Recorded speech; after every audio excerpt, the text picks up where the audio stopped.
All right, everyone wave. Okay, that's enough. Put the. You're listening to the Views Are Mine podcast. I'm Andy. Oh, this is Andy. Yeah, I'm Chris.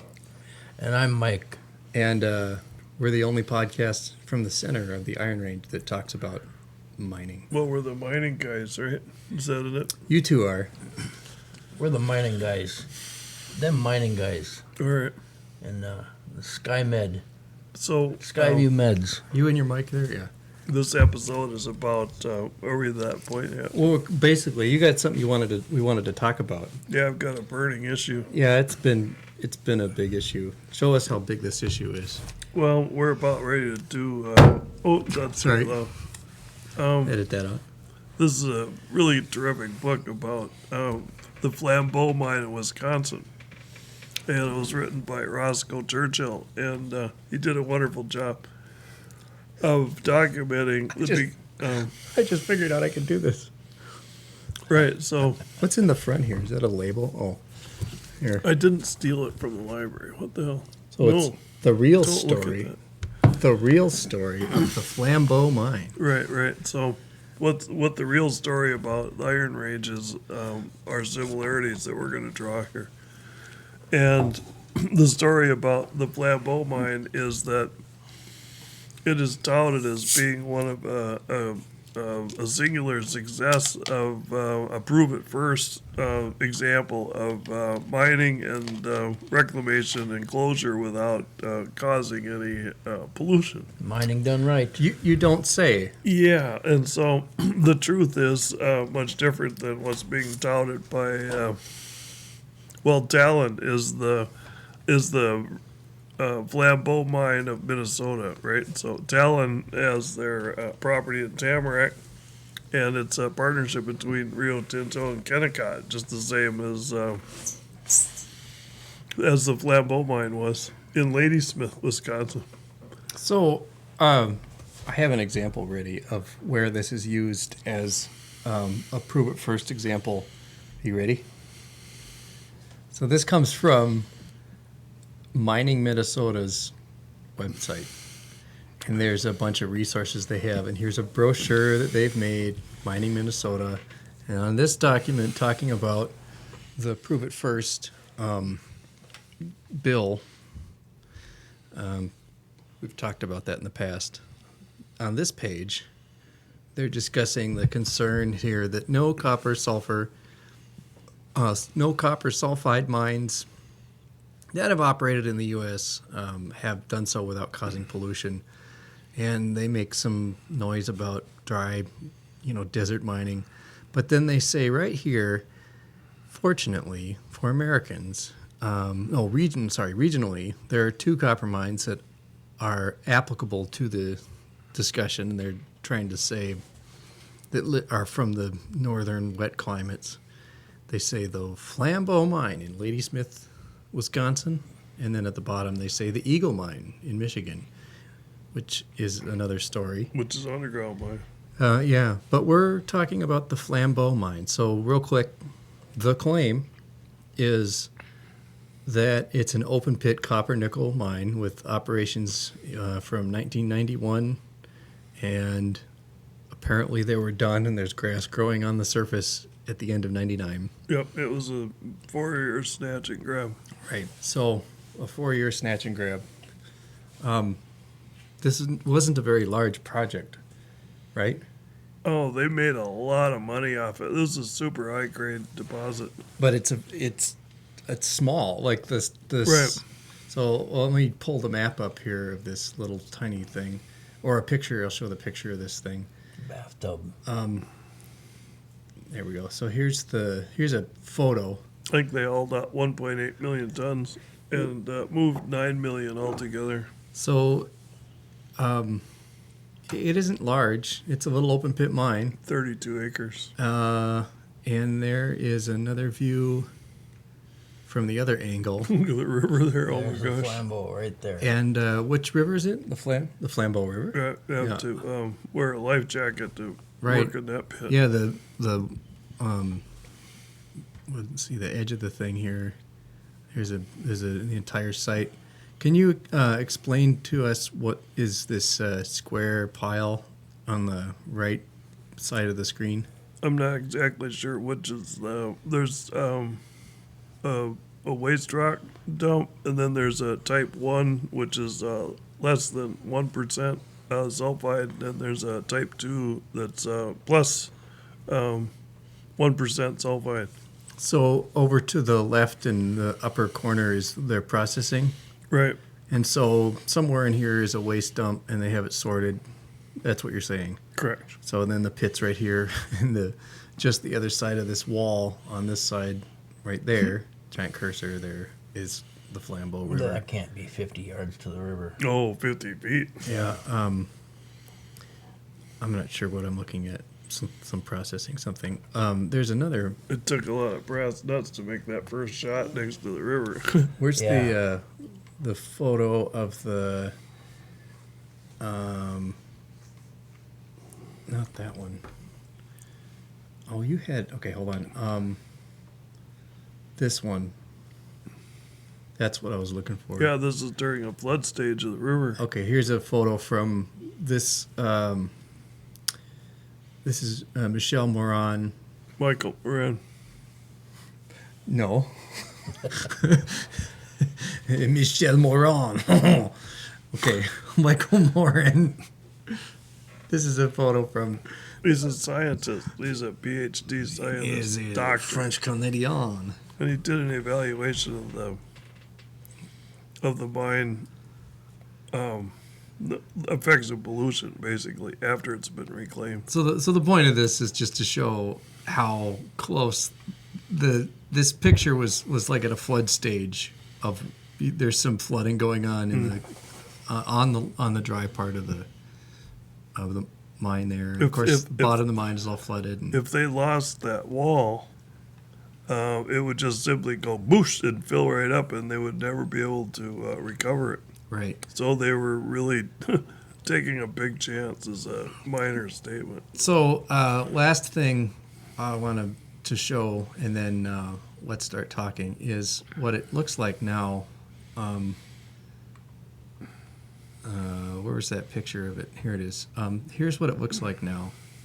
So this is the same site. So this is from this, right?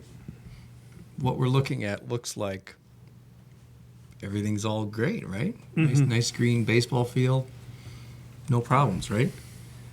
So, Yeah, what's your bitching?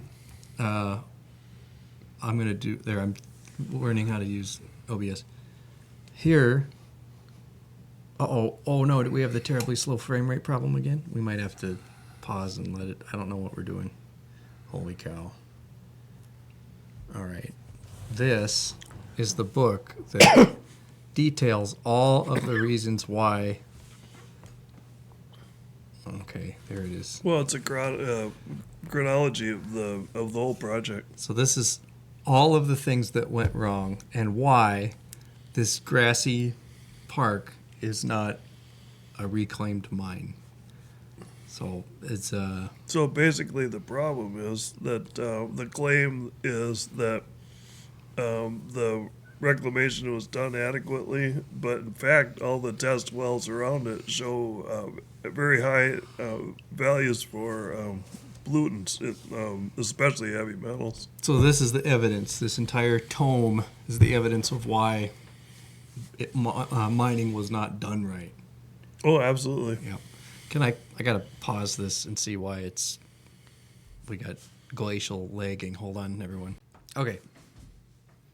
So Anyway, so what we're talking about is this book is all the reasons why the Flambeau mine doesn't deserve to be a shining example of we do mining right. So, yeah, the name of the book, The Buzzards Have Landed, indicates clearly that this is a monumental failure of reclamation. And that's kind of loud. Sorry, I bumped the... And the test results from the monitor wells indicate that what they did during the backfilling of the pit is showing up in the wells in high levels of pollution.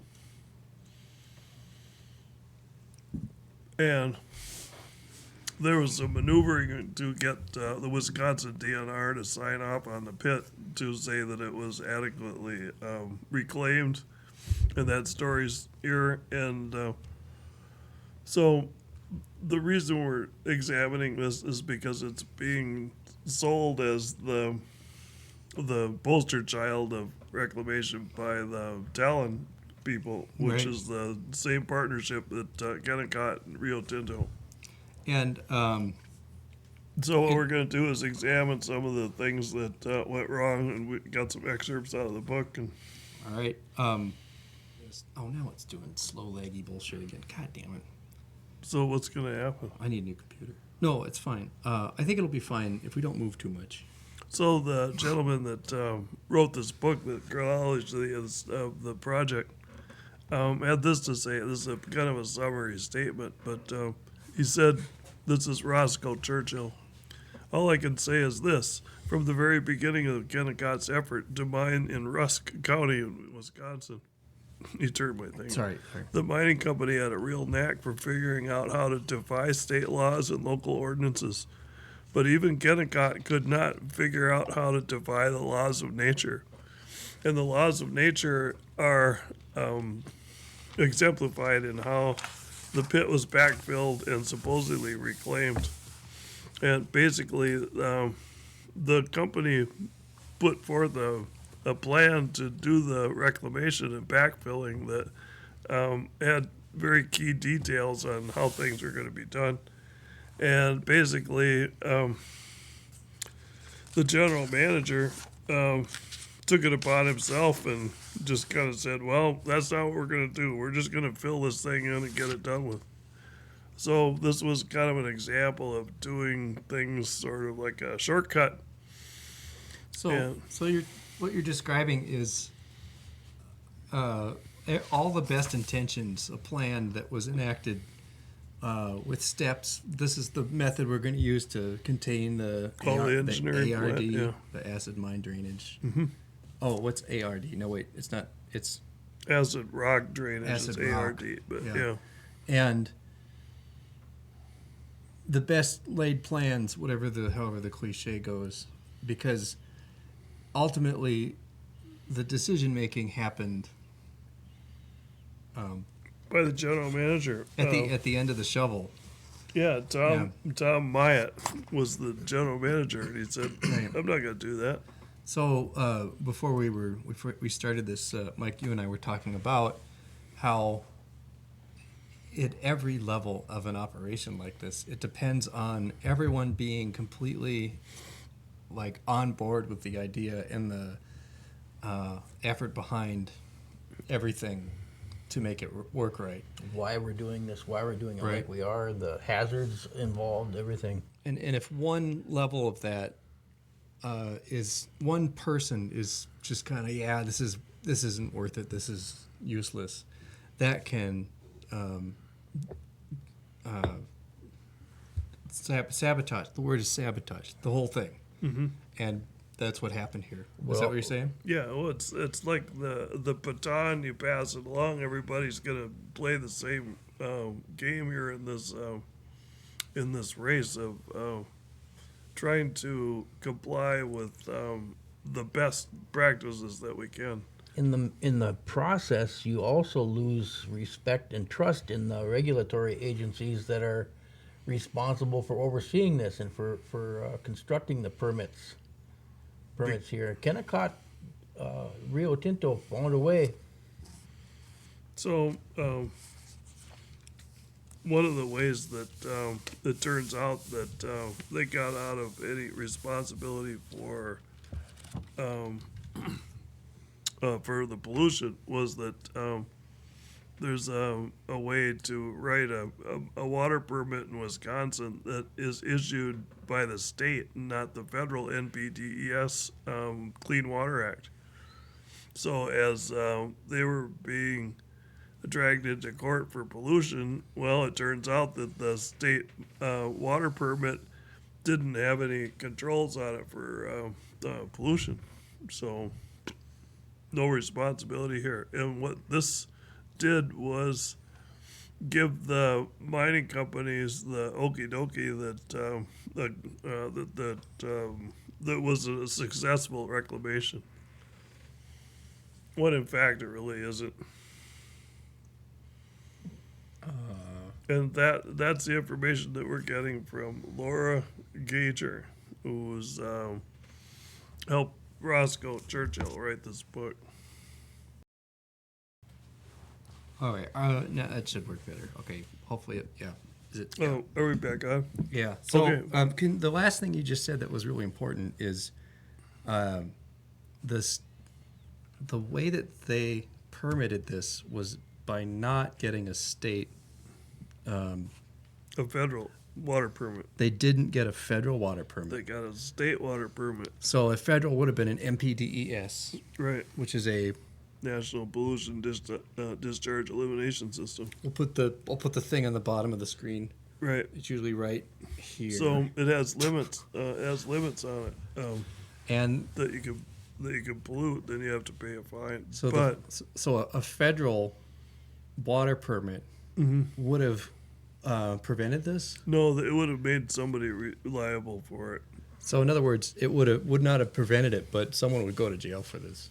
Well, they'd pay a fine or something. Yeah, I doubt if anybody would go to prison for this one. So instead, and this is the very important part of the relevancy, is the Wisconsin DNR wrote the permit. This guy named Lynch. I'm just taking this out of the book. His name is I okay. don't know. Well, Somebody- it's in the book. Somebody Lynch. Yeah. What page are you looking at right there? Guess what? It's got almost 1,300 pages in the whole book. So 817. You're looking at page 817. So follow along at home if you'd like so- to. Anyway, that's the permit issue that they had written the permit based on the state water regulations, Which weren't as strict, which or didn't have as, any limits, right? no limits. That sounds familiar. Why does that sound familiar? Anyone Because know? that's the way the MPCA writes their Oh, where? In what state? right next door in Minnesota. Here, I want to do this real quick. See if I can do this right. So they can get out of being responsible. There we go. Minnesota does not, I repeat, does not have the strictest environmental standards anywhere. Well, they don't have any. There's no standard at all except to turn in the report for water discharge. Do you want to do a close up to say that to the camera? Well, too? it's true. I've been looking at thousands and thousands of pages of data on discharge sampling. So, I mean, just in general, when you hear someone say that we have the strictest permit standards, I mean, just how does that? What do you say? Well, about that? according to the state, which is adopted then by the federal government, is that if there's wild rice waters, you have to maintain a maximum of 10 milligrams per liter of sulfate discharge. Right. And for instance, right outside of Mintek's tailings pond, they're sampling over 1,000 milligrams, which is a gram per liter, and it goes right into wild rice waters. Ironically, that a per site site specific limit would actually maybe address that. I guess I don't know. Well, I don't want to say that because well, we're gonna edit this. well, anyway, it's really high. It's and- really frustrating, I guess, that we can't just protect the health of our water in our state because it's good to do that.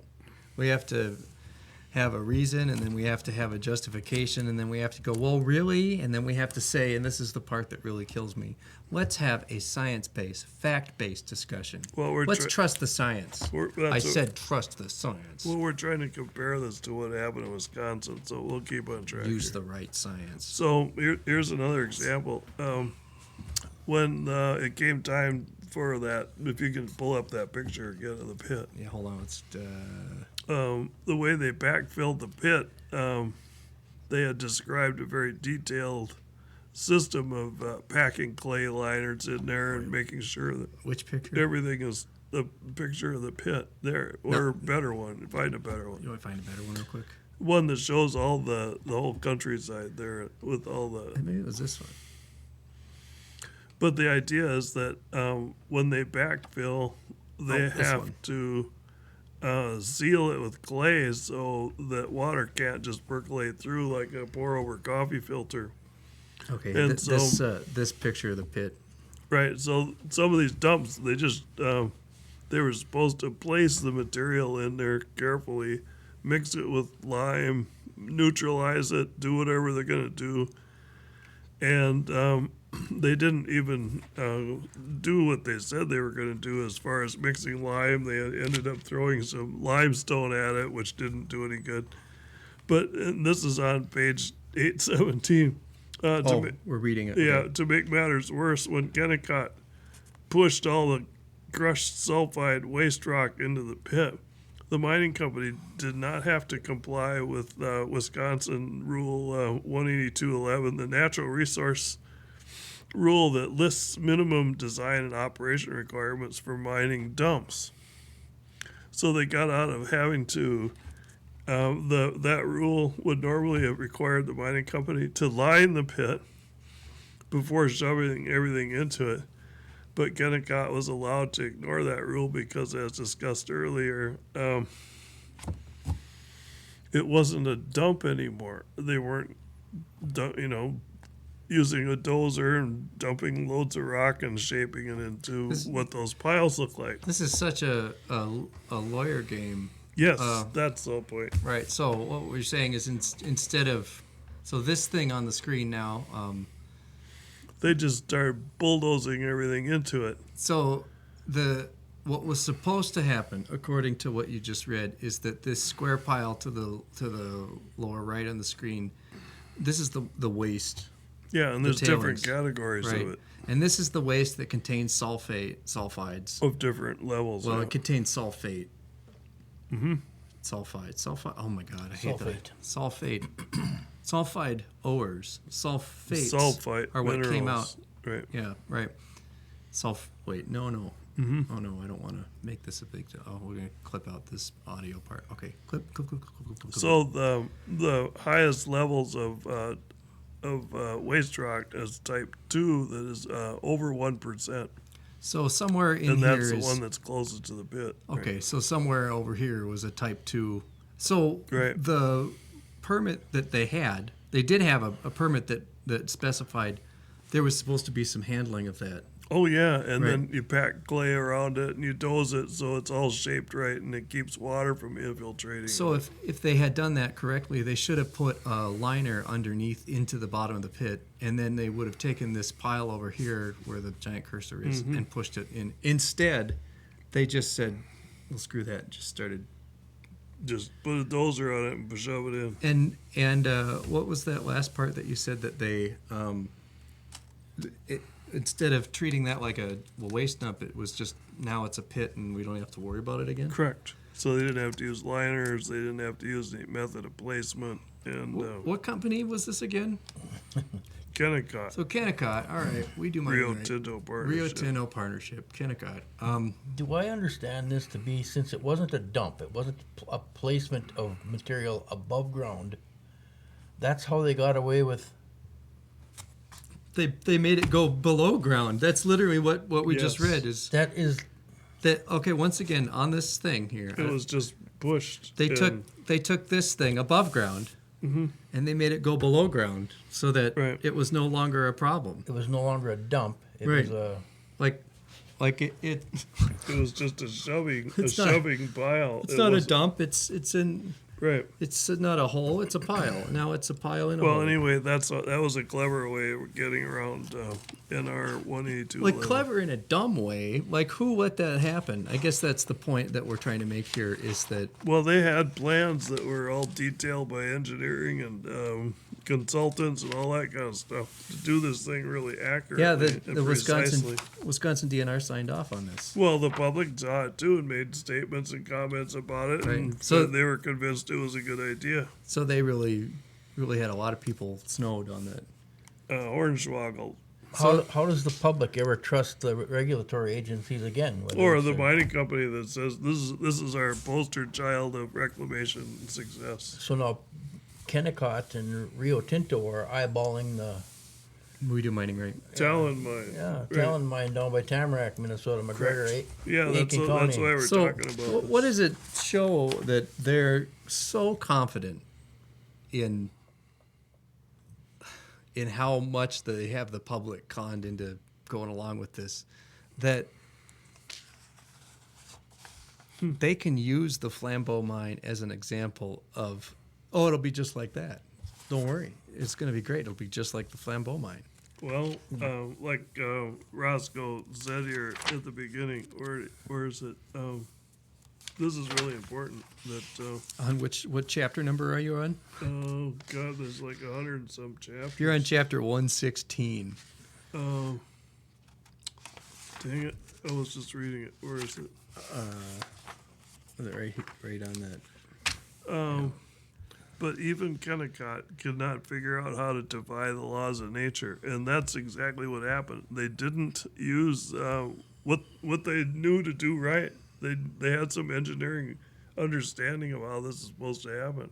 So, real quick, regular listeners of the pod will know may know. Let's hope that they may know the mechanism by which this was an issue. Can you explain to us how the pit, very close to the river, but not in the river, ended up causing a problem? Yeah, so all this material was just literally shoved over the edge of the bulldozer and Over the also- edge of the pit. Oh, into the pit. Into the pit. So it wasn't sealed off against the walls so that it can't have water infiltrating it. It's a river. There's going to be lots of material or water movement. So you're groundwater saying movement. the groundwater was just going from the river straight into the pit and back and forth? Well, it usually goes the other way. From it the pit goes, to the yeah, river? the river's the low spot. Right. Yeah, so it just rinses through like a pour over coffee filter and goes right in. Right. That's something that a lot of people aren't really aware of. That water underground moves. Sometimes it moves fast, and sometimes it moves gently and slowly. Well, like on the Iron Range, I think, I might be wrong because I'm not that familiar with Wisconsin glaciation and geology, but I'm pretty sure that what they're digging through is glacial till, which is all of the Iron Range, and glacial till is just gravel, so it's pretty porous. That's right, and so that's actually what they just shoved in on top of it. They just covered it with glacial till. They didn't do what they said they were going to do in the first place, no which may or bentonite. may not have happened. Right. Bentonite. Oh, bentonite. Well, yeah, well, that's exactly right.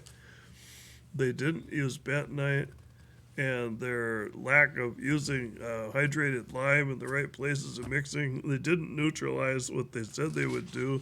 They did try the hydrated lime though, Well, but they just it's didn't. hard to say.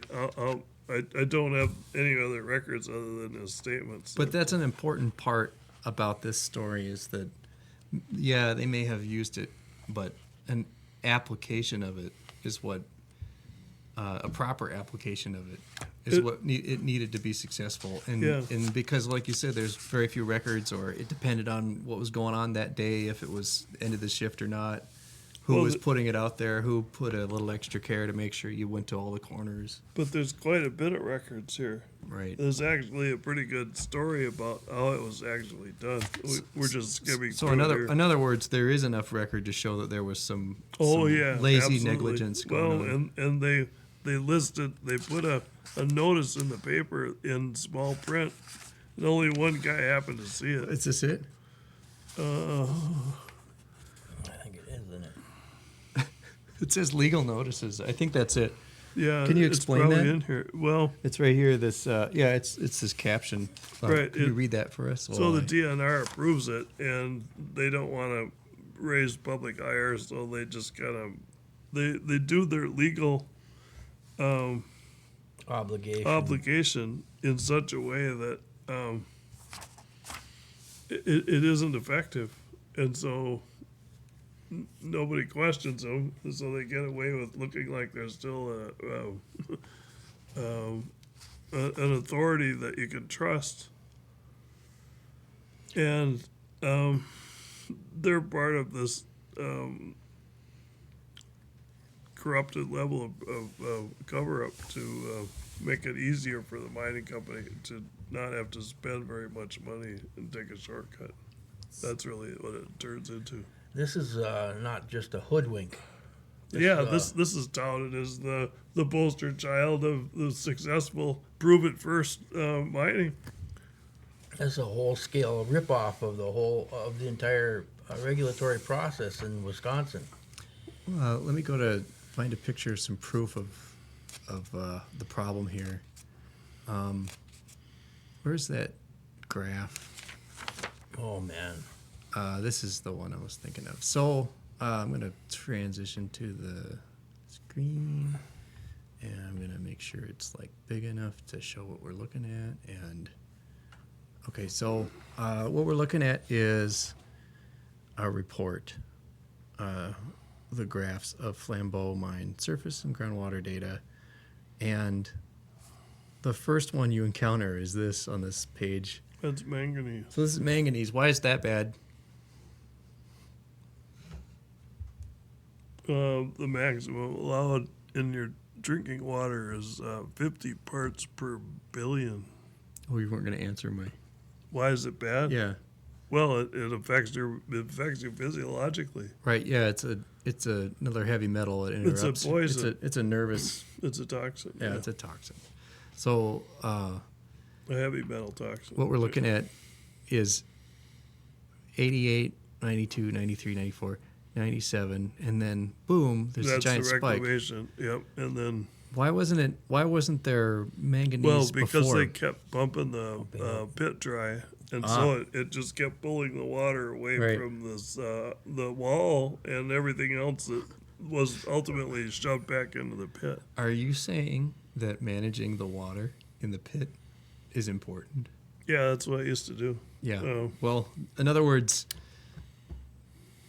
that's all of it. That's the game. Well, it's certainly a big piece of it. Yeah. Oh, Okay, so this is the graph that shows what happened, why this thing was so tremendously horrible. I haven't looked at the rest of these yet, but this is a Flint, Michigan problem. And then here's iron concentrations. A lot of people don't know iron is toxic too. yeah, I got hit on the head So by is a plane. aluminum. Yeah, aluminum's really toxic. But there's another spike of post mining. There's April 97, and then July 99 it goes up. Right. So This they, one, they pull the pumps out, and everything kind of floods back in. And when it floods back in, that's when all this stuff shows up. It's flowing in the other direction. Okay, you made an important point. I want to sit on that for a second because they pulled the pumps. Why? Well, they started pushing all this dirt in there, and you can't have a pump buried under it. So. Right. So they didn't put any wells to, de-water it. Just a ground well to de-water it and pump it somewhere. They didn't have a water treatment plant. No anymore. water treatment plant. Okay, and They pulled the plug on everything and just shove it in the hole so as the- fast as they can. so that's my point I'm getting to. Mining company pulled the plug on this, and why would they do that? Well, part of it What's is that? Back corner. I almost said cutting corners, but I'll say it out loud. They Say it cut louder. corners. You can say loud things. It's a safe space here, Mike. But also, they had shut down the water treatment plant.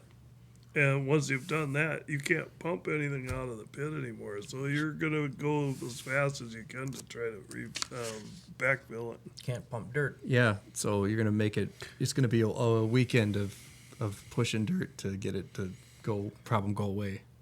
That's what they tried to do. So I'm dwelling on this because I know something that I've heard on a podcast before. It may have been this one. That all of the mines on the Iron Range have ceased operation through a process of bankruptcy and not through enacting a mine closure plan. And a mine closure plan includes, as per law, a plan to mitigate this kind of backwater filling or flushing where groundwater comes back up, and that would have been prevented by a follow through on a proper plan. In other words, when a mine is done, they're not done spending money, and that would be news to most mining companies, right? Well, lots of times the economics are just boom, you got to turn it off, you're done. But what we're asking for is, as the public and as regulators and as, this is very basic, that when you're done mining, you're not done. You can't just walk away. You're not done with the mess. But that's not the plan in any mining operation on the Iron Range or Wisconsin at all, right? I mean, that's the minimum, is that there should be a follow through. Well, that's what the closure plan is all about. Right. That's what Well, that was what they had, very detailed closure plan, and They just didn't follow through with it. So who they changed their mind, and here's a statement here in the book. There's a lot of drama that goes with the story of Kennecott's reclamation of the Flambeau mine site and how the mining company changed so many of its plans at the last minute. So I think I wasn't there. I can imagine that if they pulled the plug on their water treatment and the pit's starting to fill up, it's like, oh my gosh, we got to go fast, or something. Or the people simply didn't understand that the long-term ramifications of not following through with the details. There was a reason why they had to put clay and pack it in and do this very methodically, but they didn't count for not having some period of time to run the treatment plant or do something. I don't know. I wasn't there. I haven't read enough of the book to know that, but the end result is that it didn't happen. It didn't happen correctly, exactly, and so the cover up afterwards, because there's not much you can do once you've filled it all up with dirt. It becomes a big problem. But so they maneuver their way to get this graph is a single well on the outside of the pit, or is this regional wells of people that live in the area there? So, Mike, you're referring to that graph. This one. They're right by So this is the next graph in this document, and it says monitoring. sulfate concentrations from monitoring well number 1,000 PR. It's 125 feet from the river and 57 feet deep. So 125 feet from the river is kind of the back of the mine. And what we're looking at is sulfate concentrations. And at the top number here is 550, and that's milligrams per liter. 550 milligrams per liter. The bottom down here, it's 10, 12. I see a 14. So after the mine was closed and they dumped all the waste rock and tailings back into the pit, the sulfate reading went up. So one of the like you said, Mike, from one single well, that's the number that. Yeah. The reason I'm asking is because this is the leachate out of the dump that was pushed back into the hole. It was from the water treatment plant, and they say here they had more than 180,000 tons of sludge. Holy cow! Oh. Which was all the good stuff that they skimmed out of the water treatment system. So they shoved all that back in the hole. That must have been pulled up someplace. Well, yeah, they with the liner and everything. They just took the cat right into the corner of the pond and started pushing Let it. that squirt back down into the I think pit. if you saw that overall map, you might see where it is. But Should I keep looking here at the? Should we go to these other graphs, or what do you want to? How much point belaboring do you want to do? Well, let's look at this one just real quick. well, this is the success story of mining reclamation, so it is pretty important. We should look at this. So then, as the success story, here's another graph. That's manganese. There's a caption down do here, but it says manganese, and it says something else that's kind of important. It says Nerve damage. nerve damage similar to Parkinson's is 14,000. reported at 14,000. So the peak here is 42,000. 3 times higher. Yeah, and before it was in the 200, 500, 50. is the maximum. What is the MC? Is that a Micrograms. Is it a microgram? Yeah, microgram per liter. So we had 30,000, 40,000 micrograms per liter.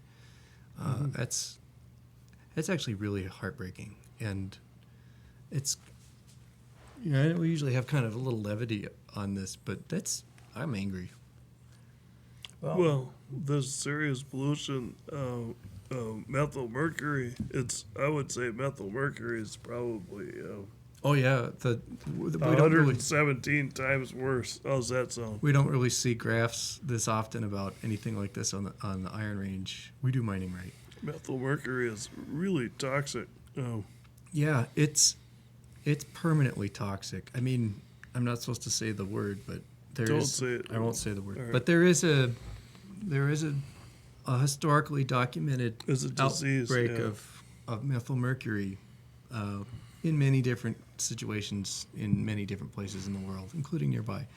I think that what makes me angriest is at first you laugh that this is like okay, you're going to use this mine as your poster child mine of like how good you can do it, and that's amusing because for those who know, there's an entire book written on a very thick book about how bad it is. That's over 8 years worth of mining. The book is this thick. Yeah, it's 8 years. It's very short amount of. Like, I wonder how many jobs were created in those 8 years.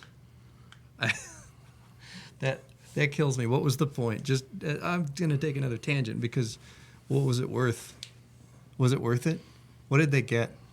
Who in that area got it? Got wealthy. Got wealthy. Yeah. Who is sending their kid to Harvard or some buying a private island because they worked at a mine for 8 years? Who's getting sick down there and doesn't even know why? Well, Right. this is the poster child of reclamation success according to the mining company. However, actually, this is the poster child of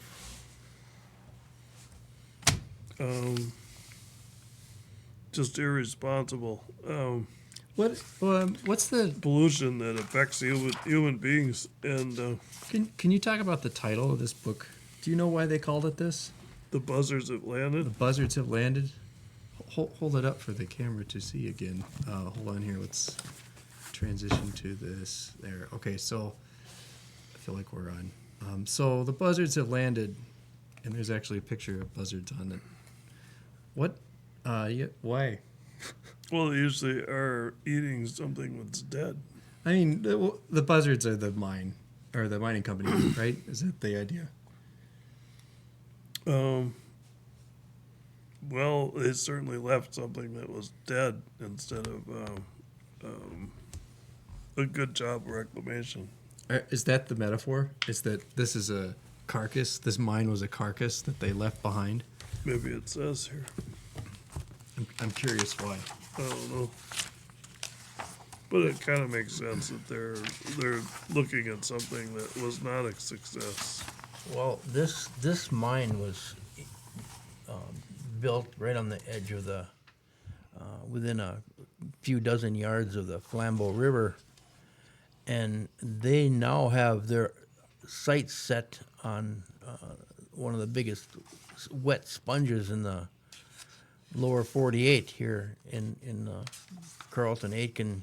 Oh yeah, you're talking about at the Talon mine. It's Yeah. like the Flambeau mine was right on a river, but in general, the rest of everything around it was glacial till, and down in Aitken, it's all Surface water. Yeah. I mean, the water table is what I mean. I heard someone say almost anywhere you go, it's within 2 to 10 feet of your feet. right. It's peatland. Yeah. Yeah, because it's The Mississippi River runs through there. The Willow, Kettle River, St. Croix starts up in there. right. It's like One of the probably the premier wild rice country in the let me put it like on the continent. I'm struggling to think about what to say because it's kind of heavy to think about how serious this was. But what do you think that would do? Water touches water. Water yeah. carries with it everything that's in it. Here's some water. Oh, a pitcher of water. Yeah, I'll pour a little water for you. There you go. Oh, okay. This is out of a pitcher that's 500 years old. And the water is probably. This water is 4.6 billion years old. That water? I thought that This came water from the tap. came from the formation of their planet Earth. Well, all the water did, That's right. except for the one that did. The water that didn't. This water's recycled over and over and over and over again. It was formed, it came on the planet. There hasn't been any new water added to the planet since we got here, right? There isn't Right. like a faucet. When it rains, it doesn't come from Uranus, you know. This is Mother Earth. It comes, this was formed, well, we got different theories of where the planets came from, but I believe the water came from comets. I think. From- I think that's the consensus. That's the consensus, right? So we haven't had any new comets hit lately, but Not lately. You Not can- not since the bombardment. yeah. So that pitcher's 500 years old. That water is 4 point something billion. You asked about why they. Oh, I had it open here. Why is it? Oh. The buzzards have landed. Yeah. So So that's what we're finding out here. Oh shoot. Oh. Keep Oh, yeah. going. I'll find it again. Oh, That was my bookmark. Oh, Okay. So here it Hey, is. it's our buddy. So here's the guy that wrote this book, Roscoe Churchill. He said this. I'll quote it out of the book. Now that the mine in my county has come and gone, I will continue to help my friends battle other proposed mining projects for as long as I am able. But it is inevitable that one day my body will return to the dust. So Laura and I want to keep my story alive as a way to help those of you who continue the fight to protect our precious natural resources. So this narration is our attempt to let you know what to expect and what to do when the buzzards have landed. Okay, So- I'm glad you read that. I needed to understand. Were we going to know when the buzzards have landed around here? Well, we have a couple of ways that we can tell. One in a science experiment. All right, since you're a scientist too, you can tell when there's a certain limit of containment reached. It's called you've reached the limit of your buffering capacity. And one of the ways that we know that we've reached the limit of our buffering capacity is the recommendation from the DNR, the health department, and the MPCA on fish recommendation. And what do they say about muskies and sturgeon and fish Throw over? them back. Statewide here? Can't eat them anymore Why? because we've put too much mercury in them. So if you ate one of them, what starts to happen to you? Well, you start having neurological disorders, and eventually, if you're of breeding age, there are issues with Right. So here's the latest guidance. brain development issues. I'm not quite a year old by now. Right, so that would be an indicator, right? I mean, you could say that You've reached. Where You're it's beyond the spillover? limit. Yeah. Yeah. that's So one way. You can't buffer this anymore. It goes downstream and keeps on going until it starts to intoxicate something. So there's another indicator too. We call it wild rice too, Yeah. right? Here's some. Am I looking at the right? Yeah. So there's fish consumption guidance. Oh, I guess I haven't read this yet. So the other Here we go. Here we there's go. another really good factor too. It's called algae blooms, Yeah. and the other one is called impaired lake quality. There's another one called limnology, when you can tell the lake starts getting dead. Right. Um, Deer Lake. I'm sorry to say that the number 2 clearest lake in Minnesota is probably half dead. Deer Lake, north of Cohasset. Looks like a moonscape in the bottom of it. From my experience of swimming there, I would say that it's changed a lot Huh. Look at all in the. my lifetime. Um. And it's right by Clay Boswell that makes power for Technoplates. For the mining. Yeah. Am I reading this right? Like, here's St. Louis. Oh, okay. That's St. Louis. So fish flowage, Lake Miller Creek, and okay, so that's so Do not eat but, fish. but for PFAS. Oh, there's another indicator then. I know, Oh. but I'm kind of discovering live on the pod a little. Fish Lake Flowage by Duluth. So just Yeah. hang on, follow my logic on this. So okay, so I'm looking at this, right? So this part, fish consumption, and there's some highlighted things, and I'm expecting to see something about. Is there no? It's all about all the contaminants on this right column are PFAS. There's one or two that say mercury, but the only ones for St. Louis County are down here, and it's Duluth, and it's PFAS. Mm-hmm. So did I not look yet at the part that talks about the other mercury containment or contaminant? Like, is it on this site? This is what drives me nuts about this is there used to be, Like Crane Lake. yeah, I mean, it's not because I'm expecting it to be, it's because I've read that there used to be in previous guidance, It was easy to find. well, and it said don't eat specifically because of mercury contaminants. Right. So, what? We just got to put new batteries in your mouse. You know. It's frustrating. Don't worry about it. Well, okay, but that's the problem is that Don't worry about there's it. something going. I mean, Somebody, I'm tempted to say, you can't say somebody's hiding something, but for some reason you don't have access to that It's material harder anymore. to find. Yeah. and like I said, I'm not looking for it because I've expected it because we're talking about mining being a problem on the Iron Range. I'm looking for it because I remember reading it Right. up until last year because I've read these consumption recommendations before, and I know that what they say is they have said mercury contaminants. Yeah. So, there's the Where cam- did it go? Look straight into the camera and say where did it? Yeah. Huh? Where did that data go? Where did that information go? So, We would like to know. so it turns out mercury comes out of the taconite ore. Did you know that? Some And- does.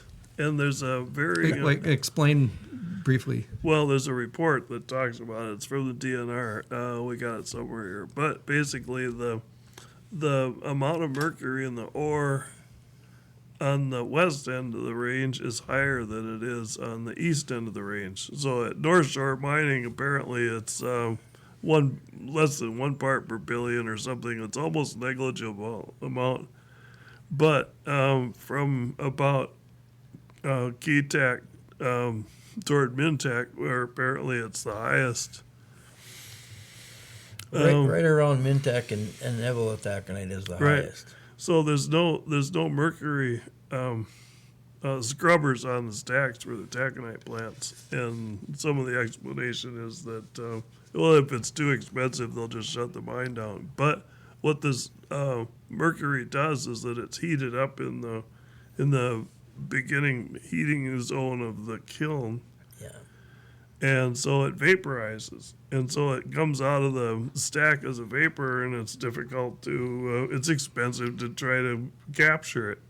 So it just goes up in the air, and it turns out that the sulfates that are emitted from the tailings and the pit and whatnot, when they methylize the mercury in the lakes and stream, it turns out that they're methylizing the mercury that just came out of the sky out of the taconite plants. Right.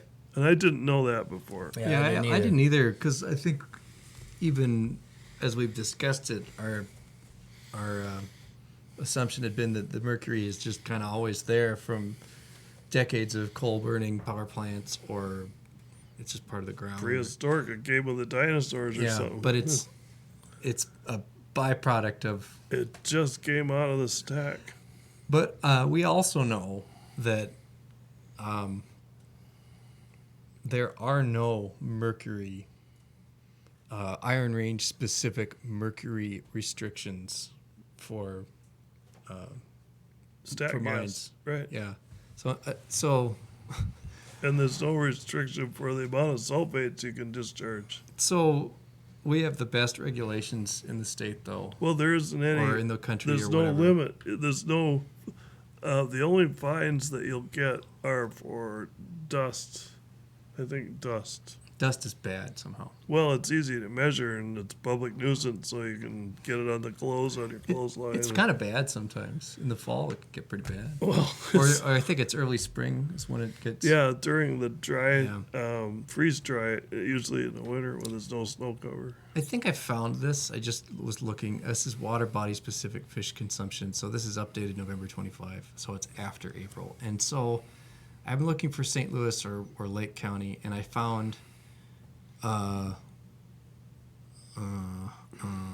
Cloquet River, St. Louis County. And so this is what it says now. Follow state guidelines, contaminants or mercury. So All sizes. we've reduced. So that's one little part of a chart, For St. Louis. one little table. It's right here, St. Louis County. No, it's St. Louis River. Well, it's part of St. Louis County, I guess. It doesn't say. It's just, Well, you'd have to go all the way down to S. here's St. Louis County again, Miller Creek, St. Louis County, but it's PFAS, and that's keep going. LM, yeah. Mississippi River. Right. Keep Oh, going. here's the number: 35 or longer. Don't eat flathead catfish because there's some. That's kind of sucks. That'd be fun to have some catfish. That's on Minnesota. So these all say mercury. Those are all down. Yeah, that's not the Iron Range too. Here's over in Grand Rapids, we got 19 inches. 19. You can't if you find a 20-inch walleye, you got to throw that back. Well, you can eat it, but you'll probably. It's in the one a month. How much mercury do you want to eat? I think that's the most important part of this. Is that what's the doctor recommended? Remind me again. The doctor recommended dose of mercury. Oh, you know that is 0. no, but they have a limit in hot dogs how much mouse poop you can have it. I'll take mouse poop over mercury. Yeah. You can cook it out. Oh yeah, it just cooks right Yeah, now. that's right. When you smoke it, right? Smoke it out. I gotta. I was gonna make a point. I forgot what it was. Go ahead. Sorry, I forgot. I just meant to say I'm just really concerned. I think everything that we've said here is accurate. Well, it's according to the book. If you ever had to testify in court, would you put your hand on this? I would bring this. Yeah. Do you swear to tell the truth, the whole truth? I would do that. Considering who wrote, yeah, I guess Yeah. yeah. I mean, there's a lot of personal to put your name on something like this, and there are risks involved. Well, anytime we say something, it's recorded. See if you can get down to St. Louis River.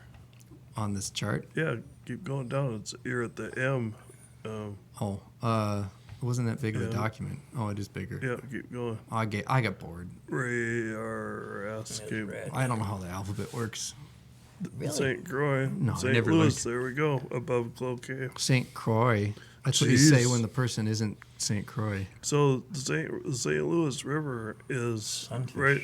I mean, we're dumping almost 12,000 tons of sulfate a year out of the taconite mines So down the St. Louis Into the River. St. Louis River. So you can have 2 servings a week of little fish, and then for anything that isn't little fish, I guess you get to follow state guidelines, whatever those are. I can't find them. Catfish, yellow perch. St. Louis. Let's see. This is above Cloquet, and then this is below Cloquet to the dam. You can have 1 a month of all sizes. Does that mean everything downriver from Cloquet is clean then? Well, it kind of looks worse because yellow perch. Well, no, I can't really tell if I'm looking at something that's. Here's St. Louis to the. Let's see. This is That's the too- dam to the mouth there, the estuary. Yeah, So if I've fished yeah. that. What's that lake? It's Spirit Lake. Spirit Lake. I fished there, and we've got 22-inch walleye there. Huh. Nice cuts. So you can eat 1 a month if you want. Oh, there's PCBs. Why would there be PCBs down there in all the carp? Where'd you throw those motors? Yeah. Is there some sort of industrial activity going Well, on? there's a Yeah. Thompson Dam. The Sturgeon River's not clean either. Sturgeon River's so beautiful, too. I think this might be the state guidelines. This is what they say. This single page. I remember the point I was going to make before. So this single page says state guidelines are 4 servings per week of these species: bullhead, crappie, inland trout, lake herring, lake whitefish, sunfish, and yellow perch. 1 serving. Or, yeah. Wait, every week eat some fish. Well, it actually says to eat some fish, really. Every week for one serving per week. Okay, this is an important point I'm going to hammer on. 1 serving a week of bass, catfish, pike, walleye, or other species. Now, 2 things. The first is that, do you remember when you bought a fishing license back in the day, you would get a little book that came with all the rules to follow, right? And do you remember in the back of it, it listed the consumption recommendations? Yeah. That's where it used to be. And they've reduced that multi-page thing into a single page. So it's either gotten more complicated and they just have to do some hand waving and say just follow that, or it's gotten better. Well, it looks like it's easier to describe only 1 serving of only kind of fish do you really want to eat. It's all bad, is sort of. Well, if I'm not mistaken, the happy little computer program that you could look up a lake. It's called Lake Oh, Finder. yeah, Lake Finder. Minnesota DNR Lake Finder. That used to have You want to go on a little hunt recommendations in it as well, and they're completely gone. What's We're kind of You might find something about Crane Lake in there, but oops, blinked it a couple. So we're on Lake Finder. Okay, let's look up a lake. Let's look up Crane Lake. yeah, let's look up Is Crane it Lake. Crane? Is it St. Louis or? St. Louis. That's what you say when Yeah. the county you're talking about isn't Louis. St. Louis. St. Louis. All right, that was count the clicks. 1 to get to the data about this. 2. Okay, They made that doesn't some count. changes. Internet's slow here. Okay, data about the lake. Here's a map of it. It's 618 acres. It's 80 feet deep. You can find black crappie, bluegill, cisco, muskellunge, northern pike, red horse, rock bass, sauger. I've never caught a sauger. Have you? I've never caught one. You've caught one? Okay. Anyway, They look like weird walleye. view special regulations. 3 clicks. Okay. Interesting. Including Vermilion Gorge. Combined possession limit is 6. And 4 are walleye. Oh, okay. Of walleye and sauger. But this is not a An advisory. an advisory. That's just a regulation. Where would I find the advisory? Well, Fish you're consumption not right gonna there. eat the 26. Where do you see it? Right here? Yeah. I clicked on it. Okay, fish consumption. So what am I looking at? Water body specific fish consumption. Wow, So this is for Crane Lake. look at that. Do not eat Sauger. all None. northern pike, all sauger, or 15 or inches larger of walleye. Am I showing this on the screen large enough? Let's embiggen it a little bit. I didn't know that. So for Crane Lake, so I've been frustrated that I haven't been able to find this, but I think I'm getting better at finding this. So for Crane Lake, it says do not eat northern pike, sauger, or walleye larger than 15 inches. And for little panfish, you got, this is for women and people who are pregnant. I mean, The that's children are 15. right. If you're a man, they don't care. You can eat 1 a month. Or, well, 1 a month. Okay, this is the second point I would want to make. 1 a month. Mike, do you fish for your protein? I fish for a lot of my protein, yeah. Okay, yeah. That lake. Could you live on 1 a month? when the limit is how many? One a month. Six No, a day. I mean, you can catch 6 Yeah, fish get a day. 6 a day, but you can only eat one of them Yeah, a throw, month. throw 5 of them back and take one home. Why go fishing? Well, right. But let's say, there's populations in the state that Subsistence. are Yeah. that we've promised that you should be able to eat all the fish you want to live off of, and we've promised that you can feed your family, and poison. you can get a special, if you're a tribal member, get a subsistence hunting or fishing license. And I mean that's what our treaty that we've made is To share. so have we broken the treaty yet or already? I think there's a problem. I think that's really heartbreaking to realize how much of a betrayal that reality is that first of all, this is the first time I've seen a site lake specific recommendation in a while. We just looked up Crane Lake, which is a pretty popular lake, Right. but it's possible. It took a few clicks to get there. It wasn't in a book, and it wasn't top of the page in a banner. It was part of a. You had to look hunt for it. I had to look for it.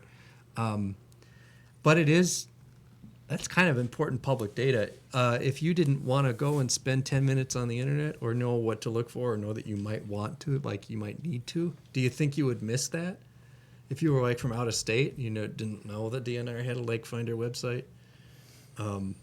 Actually, this is MPCA or is it DNR? That's DNR. It's DNR, yep. So I think this is a problem.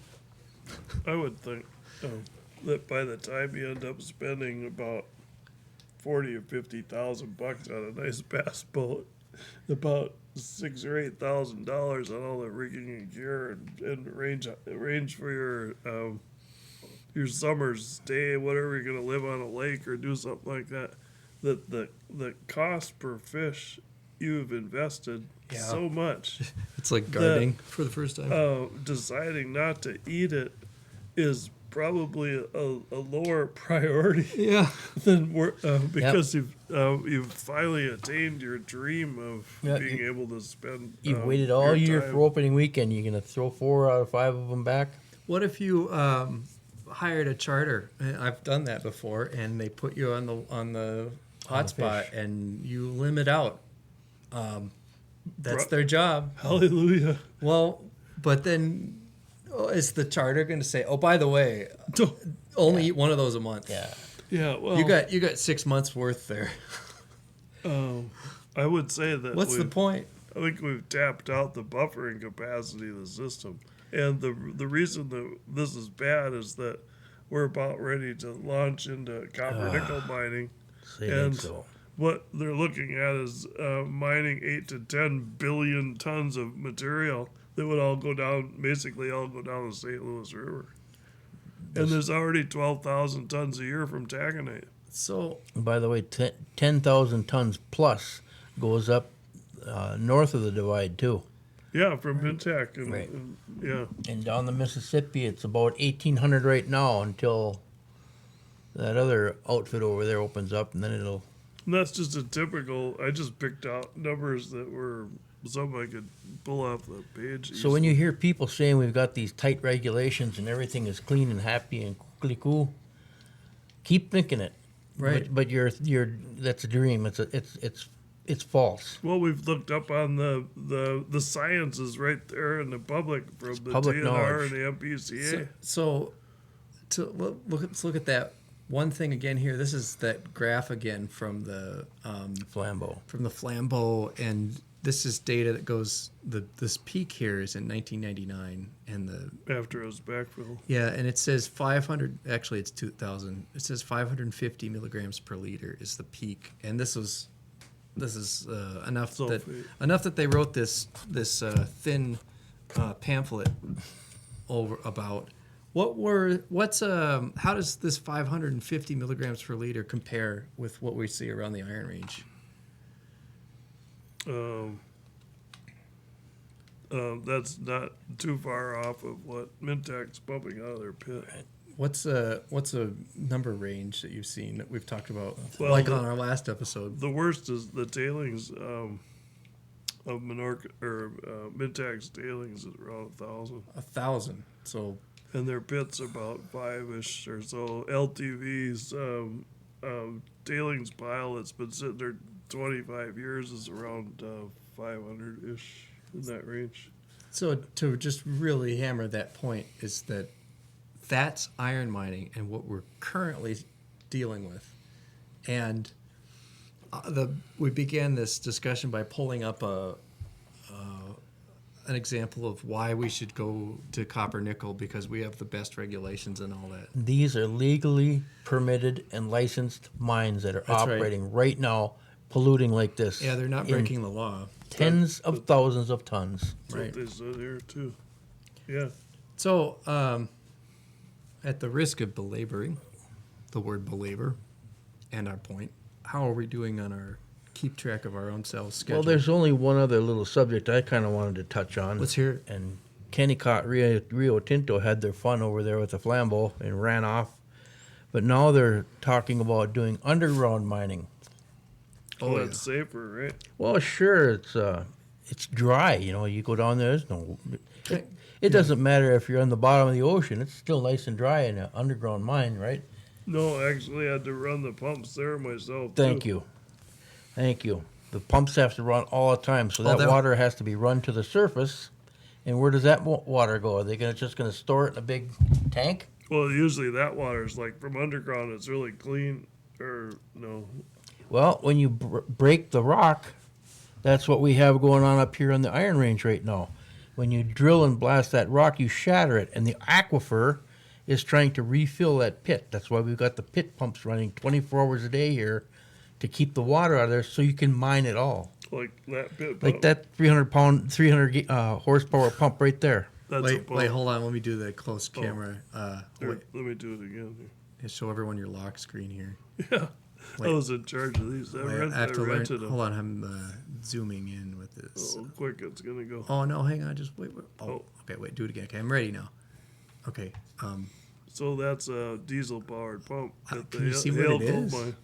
yeah, that this junk is it's a how big of a pump? Pretty big pump. That's the biggest one you can get on a truck.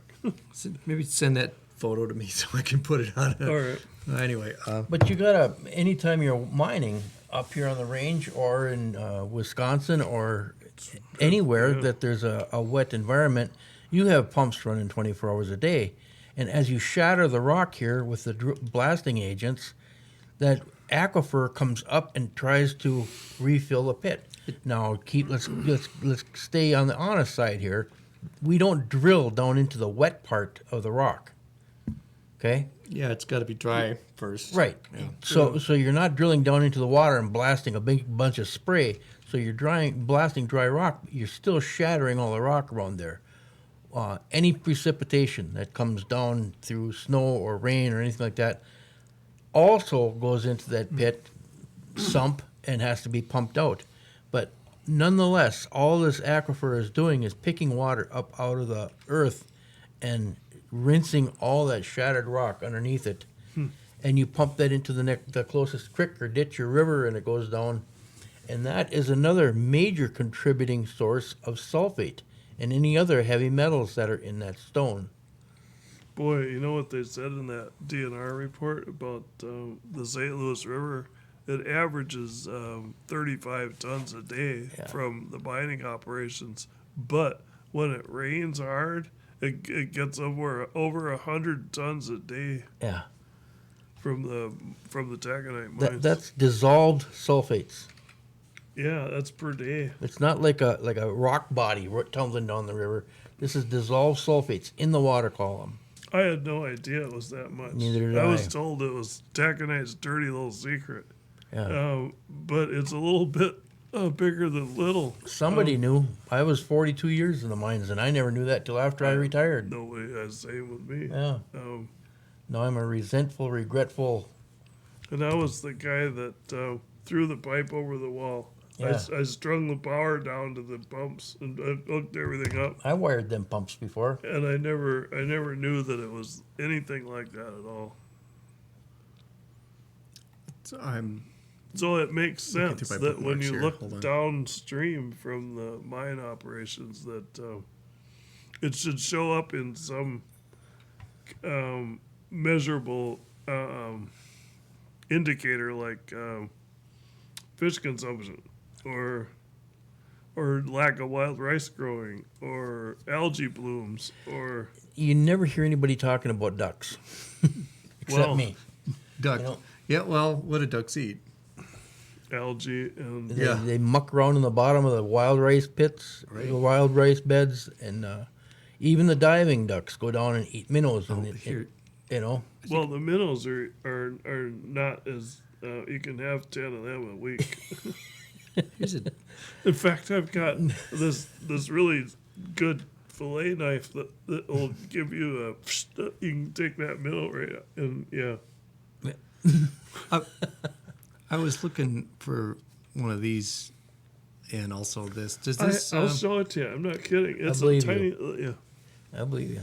I don't know what you Flexible. guys are talking about. I was over at my computer. Do you want to see what I was looking at? Yeah. Does this diagram kind of We're talk starting about to devolve. what you were saying, Mike? About Yes, yeah, especially those arrows coming up from the bottom. yeah. So That's recharge. right. So we got a fluctuating up and down, and then we have an arrow of pit wall runoff. right. Okay. Percolating seepage, and then we have Pour over coffee. Or coffee filter. So yeah. so all of this, let me go to the all of this water is rinsed through the tailings rock, or the ore rock, the Right. sulfide rock. Right, the stuff that hasn't been milled yet. Here's another website, Pit Lake Model. Look, Pit Lake Modeling. It's like there are people who look at this. On the side is mine waste management. Anyway, here's another diagram. There's pit wall flushing is a cute little swirl here. We got gas exchange. I've been there. You know, we all deal with that. There's one more. Wait, you're getting to the good part. Was I? Keep going down. Oh, well, I like this diagram with the little animals. There. See the ore that's left in the wall? Where? That green stuff. Was that ore? Yep. That's all rinsing into the pit. Ah, here's a picture of it happening, I guess. There's the green stuff in the lake. Right. This is what you guys were just talking about. There's little arrows that show how the contaminants go into the little drawings. I guess they're animals. It's a mallard. I think that's a type of duck. Can you go back to that green pit wall and I'll explain something? Okay. So when you do a mine model, you calculate each ore block and you look at everything above it to determine whether it's waste rock or it has any values or anything. And you calculate on the top of that 50-foot square block or whatever it is that's got ore in it, how much stripping it's going to be. And if it exceeds your limit for your cost per ton that you're trying to achieve, you're going to leave a bunch of this sulfide material in the wall. So you're saying this green section is intentionally left behind. Because you can't afford to strip that much off. Right. Now, if that's the Flambeau pit, which is exactly what it was, and if you don't pack clay against that and do something to seal it, it's just every time it rains, it's just going to keep rinsing right in it. And that's what you get. That's what you see in that the well data that you see, the spike of the numbers. I found I'm trying to decide if I want to launch into a thing. Anyway, what was the point of all this? Well, I was talking about pumping water out of the underground pit. Yeah, that's bad too. Yeah. Well, you're going to open a cavity underground. Right. And if there was no people or anything else going on down there, that cavity would fill up with water. But you still have to pump the water. Well, like the point is go ahead and dig any rock anywhere in the world and try to keep it from getting wet. Sure. Even and part of that challenge is processing it too. Like you're intentionally going to get it wet to move it around your plant. The contrast I'm trying to make is we have to pump out the pits here on the top of a freaking continental divide. Right. Yeah, You know? everything Yeah. is downstream. Everything is downstream of the pits. If you go on the- down to McGregor area and Yeah. Tamarack, you're standing on water. Right. You take a number 2 shovel and you can dig. You're into water immediately. So how would you do an underground mine there? Oh, there's a couple ways. Well, you'd end up with a big retention pond, right? Well, there's a couple ways. You could either crawl your way in or pretend it's not there and just pump like crazy, or Well, what do you think will happen? they're going to pretend it's not there and pump like crazy. Because we do mining right. They'll just go into the Cowinshawe River. Yep. So But down in the Talon country, the only place that they can put the water is to the surface. I mean, you can't. What are they going to? Correct. You know, in the heaviest densest part of wild rice country, probably on the planet. I had a thought about that. oh, Yeah. would you I- like to share with class? I think just in my my short stint working underground at different places, 15 years, I think it's possible to excavate big ballrooms underground and put your entire facility underground. That would be the whole plant. a huge The thing. crusher, the processing plant, the smelter, the water treatment plant, the whole shalala. Put it all underground. Would that be expensive? Well, hey, what are you going to do? Try to build a plant and a tailings pond right in the middle of the wild rice? That sounds cheaper. Boy, But you still have to No. go, you still have to dewater it. correct. But you're going to pump out water through after it goes through the treatment plant. So if you had it all underground, that would be a way to. These guys have a water treatment plant. Yeah, That's what- they ended up with. 250,000 tons of sludge, That was where. which Yeah. they just shoved back Shove in the back hole. in the hole. And they're wondering why the freaking readings are high. That's a Sisyphean. Is that the right word? Sisyphean. They had all these detailed designs My on how mic they're down going to for that. backfill and package all this stuff and place it and do all this stuff. And the general manager guy, Tom Mahayat or whatever his name, he just took a dozer and just. We're done here. One more. Send it on home. Oh, no, So- you don't mean on the podcast? No. I mean, Oh, the manager is saying, Yeah, yeah. They said we're done. The fun is over. Let's get the hell out of here. Yeah. Pull the bank accounts and so Well, there's some important statements you're looking at. yeah, this is a really important one. Just real quick, a little accounting. How are we on our list of bullet points? I'm looking okay here. Is there one more I wanted to make or not? Yeah, the trust people place in the regulatory agencies is one. Yeah, let's read this first. you were gonna and then- touch on. and then I'll. Yeah, list off the cascading levels of failure. Maybe Sure, you sure. Did that. And who I did? Yeah. So, Cool. besides the lack of passing the baton of responsibility and keen interest in keeping a focus on getting an adequate job, it's like you said, some guys just aren't going to listen at all. If they believe it's stupid. Right. And Well, if they get a hint from the boss or something that it's stupid, they're going to multiply that, and Yeah, so it kind of it sort of plays out in how the general attitude, and I'd certainly had it, is that only people that are going to complain about sulfate or mercury or stuff are sissies or something. I mean, right, like oh, I eat fish all the time. Doesn't bother me. Yeah, exactly. And Like please though, for God's sakes,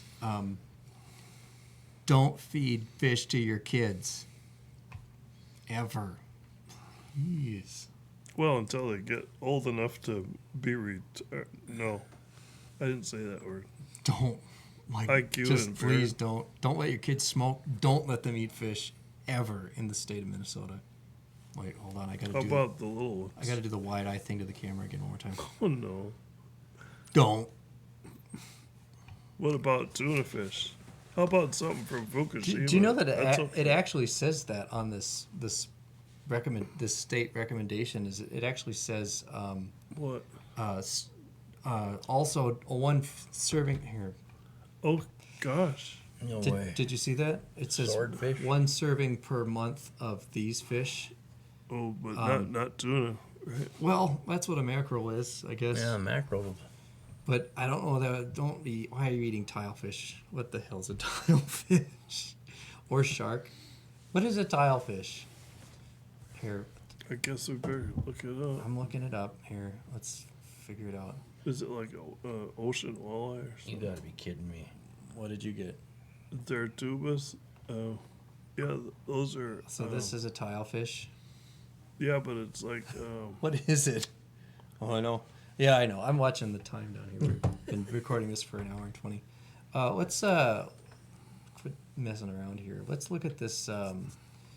It's a map of Wisconsin. Okay, so this is. I was on the right thing already. Okay, so whatever tilefish, I don't know what the hell those are. This is a article Oh, from the internet, and it's interview from Laura Gager. Lorick.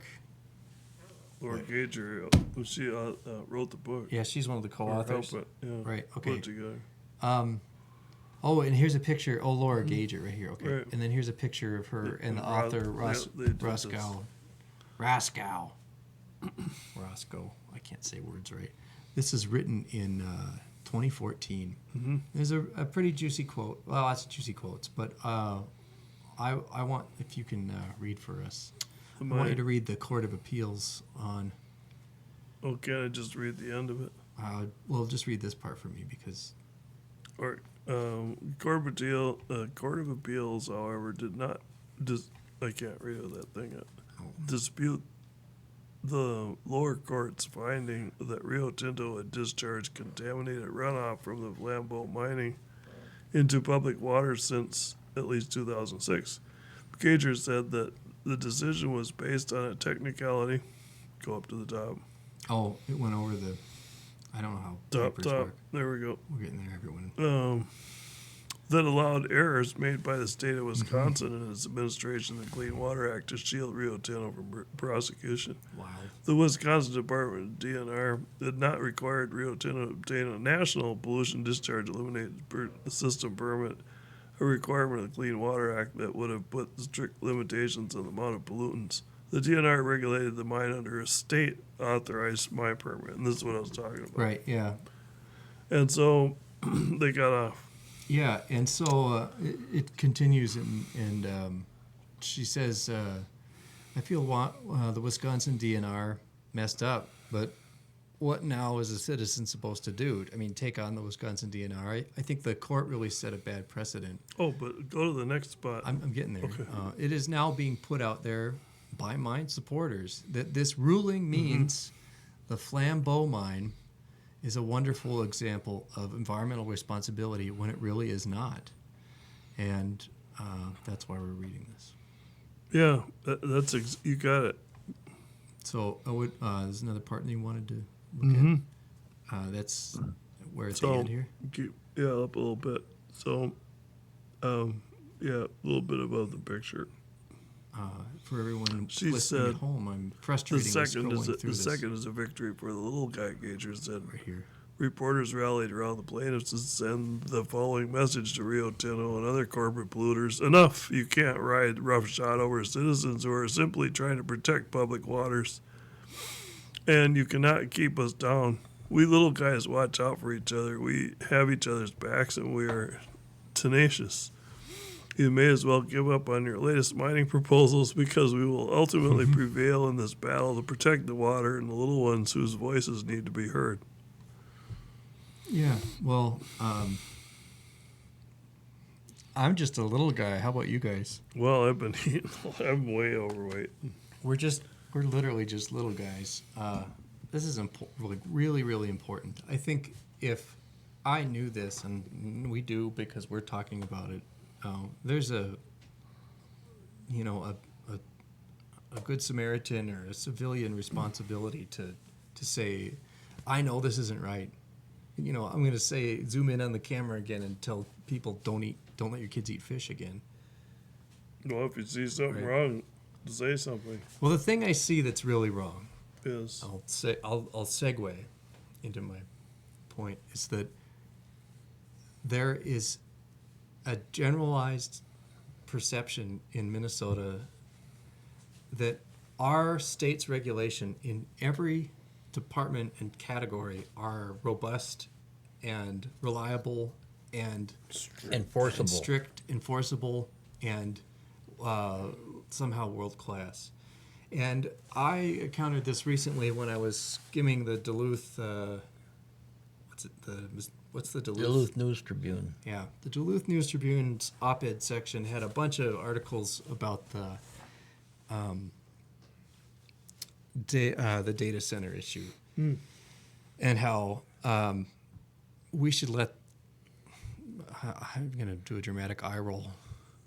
We should let the data centers be built because, and their justification was, we know we have reliable, robust regulations for these things. There couldn't possibly be anything that goes wrong. We can trust the regulations. So it's highlighting for me the very profound phenomenon in Minnesota of people just in general believing without any scrutiny or evidence that our state regulations for environmental protections, for our business protections, and even for our labor rights, that these are robust and reliable enforceable things that we have. And countless times we see this fail. I'm just shocked to see that that's a like widely held public sentiment. So widely held that someone took a pen and paper and wrote to the Tribune and had the article published. Yeah, multiple times. Yeah. So to such a degree that they felt that just saying that is defensible. Like, wake up. So- We're the little guys that. This is the other little soapbox I want to get on, is that the public ultimately, in America that's a democratic country, ultimately the public is the entity that should have the final say. Is that a Coke? Or Tailings just pond water. black? it came out of the plant. Is it motor oil? It's from The idea Flambeau. that if we were to streamline our permitting, what that would do is effectively remove the public's ability to speak up, because the part of the permitting process in our state for mining and for other things that requires time, that takes time to get through, is the public comment period. And if you were to streamline it, meaning you would expedite a permitting process, you would just shorten or remove that public comment period. Now, in the DNR, the MPCA, and other state regulatory agencies that are approving these projects, there is no other recourse that anyone would ever have to say. There isn't a legislator that could intervene unless they enacted a law. There isn't a state agency that oversees those other two agencies. There isn't, like, the governor has an ability to step in. The only thing that can prevent a bad mistake from happening is during the public comment period, people are able to say, no, absolutely no, stop, no. If that streamlining process is happening, nothing else will change about the permitting process. Believe me, nothing else will change about the permitting process except that public comment period will go away. That's all part of the That's my machinery soapbox. that's been going on here for generations. Right. We used to have a citizens board. That's, I mean, that right. was about 2 or 3 years ago. That was blown out of the water. Now we have a commissioner, a single. That's my pet issue, is return the MPCA to a citizens board and restore public input on all the different levels of. I mean, I know it sounds like I'm like celebrating bureaucracy, but in a lot of ways I am. I think that there's some really important things that happen through bureaucratic processes that we rely on. You know, there was something troubling about the citizens board, but who is it troubling? not Who the was citizens. troubled by it? I believe it was the The people that People want to with- streamline. with Yeah. letters behind Yeah. their name. Yep. Yep. The So I CEO, CFOs. We have to get back to a citizens board, and maybe double or triple it. Maybe put regional citizens boards. I have a proposal Should be for a- all the people who were troubled by the MPCA Citizens Board, right?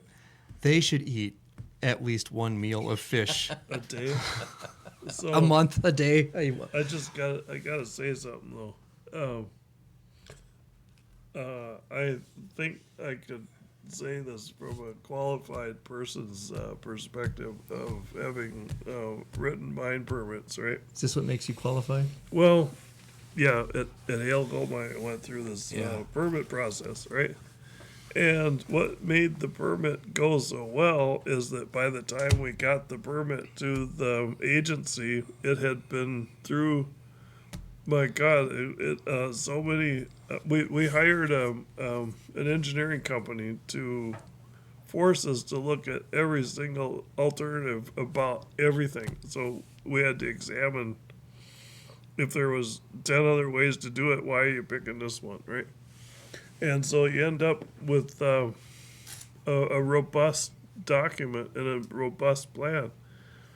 In the case of Polymet, it failed utterly to suggest that you could just simply put your tailings on top of the taconite tailings that were already leaking over 1,000 milligrams per liter. It's phenomenal that somebody would have proposed that, but they did, and it was approved, and they got a permit. Didn't last through court battle, but the fact is that those are the people that are there now. Unless we do something to force them to re-examine this lack of and this is the streamlining part. They want to take out examining all these alternatives. Part of it's citizen comment, but it's also in examining the alternatives to sulfide containment. You know those pesky rules about keeping bookwork and data and recording readings and water sampling we hate data. proof. Yeah, that would have to be one of the next things that'd have to go right. I'm being sarcastic. No, here, that's of course, but well, to your point. I think what's really important about claiming in the same, from the same side of the aisle that you think we have the best, most robust standards and regulations, and that you're going to streamline them. And they're going to take all that away. It's So which is it? Because it's literally not both. yeah. Yeah. Well, we already know that the strict standards are, it's that. We're looking at the ecosystem of the entire range and everything downstream all the way to the Lake of the Woods and Lake Superior. Hudson's Bay, Atlantic, It's been pre-charged with thousands and thousands, hundreds of thousands of tons of sulfate. just from this strip right here on the Iron Range, we're sending For 50 a years. minimum of 20,000 tons downstream. For 50 years. Yeah, How for much 50 is years. that? It's a million. Millions and millions. It's 1 million tons Yeah. of sulfate. Can I make a controversial claim?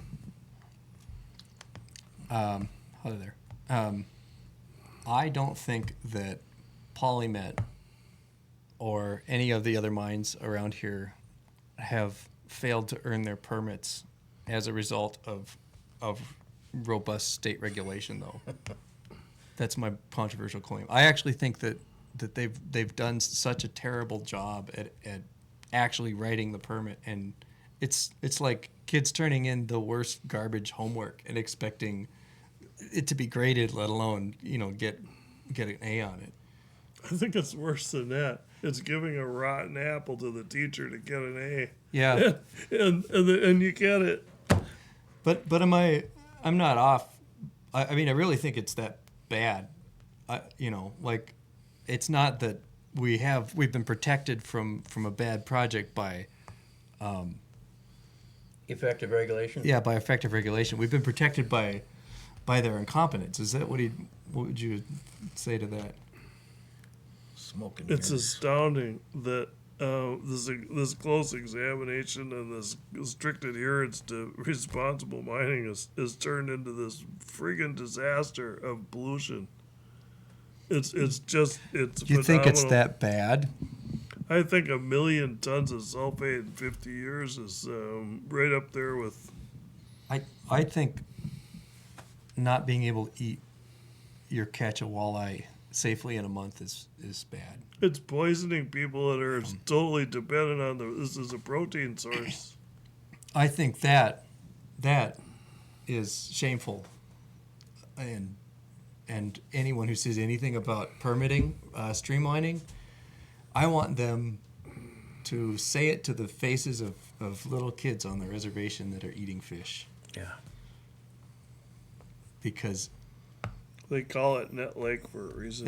that little kid, that those families that were promised they can subsist off the land as their ancestors did. I think You are telling, by saying we need to streamline permitting, you're telling them I don't care about you. I think I've heard a number, and I'm just digging through my memory that there's something on the range of 150 tons of fish a year that's eaten by the tribes. Really? Wow. In Minnesota? It's something like that. So, our position on the Views Are Mine podcast is that that's a problem that we care deeply about. The The violation of the treaty rights just by See if you can find it. Look up. no, we've been talking for an hour and a half. All right. Should we find a way to bring this up for a close? Just turn it off. Oh wait, this is signing off. Then we got to do a sign off. from the attic of. Well, should we check in? How are we on all our? You keep picking at that, and the mic picks it up. Do we have anybody online that's listening? No, it's not live. Do we have any questions there? Oh, we see In the back. Delaware. Yeah. Good night, David. I'm Mike Molesca, I'm Chris Baldwin. retired taconite miner. And- Same here. And I'm Andy, and this is the Views Are Mine podcast. Thanks, Thanks for watching us. everyone, for watching. Adios. What are we supposed to say? Subscribe and Like, comment, share, subscribe. Yeah. Click all the things in the doobly-doo. have a- Buenas noches. don't take any wooden Bitcoin. Mostly, thank you for your attention. Be aware of what you hear. We challenge anybody to join us on this podcast too. Oh, yeah, always open invitation. We're Tell us we're wrong. advocates, anti-advocates. Oh, man, I love that. Yeah. Okay, Hope to see you here. Views Are Mine. Thank you, everybody.